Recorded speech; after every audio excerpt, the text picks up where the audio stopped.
Good morning, boys and girls. This is Marvelous Melinda from Mars, sitting in my bathtub. I am reading a story today from the Bible. It's called A Good Neighbor, and since today is Sunday, I thought it would be a good idea to read something from the Bible. So here we go. This story is based on Luke 10:25-37. One day while Jesus is preaching, a lawyer asks Jesus a question he thinks has a complicated answer.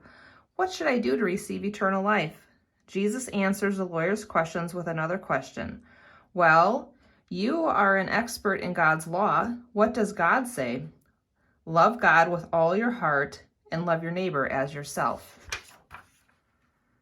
You're right. Do that and you will receive eternal life. That's easy for you to say, but who is my neighbor? Jesus answers with a story. A man is traveling from Jerusalem to Jericho.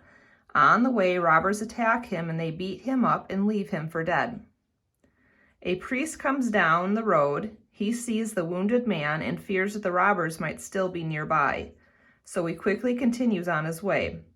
A little later, a Levite, an assistant to the priest, comes along, but he has important things to do in Jericho, so he too hurries on. But when the Samaritan sees the wounded man, he stops, even though Samaritans and Jews are bitter enemies. He takes care of the man's wounds. Then he takes him to an inn and pays someone to look after him while he gets well.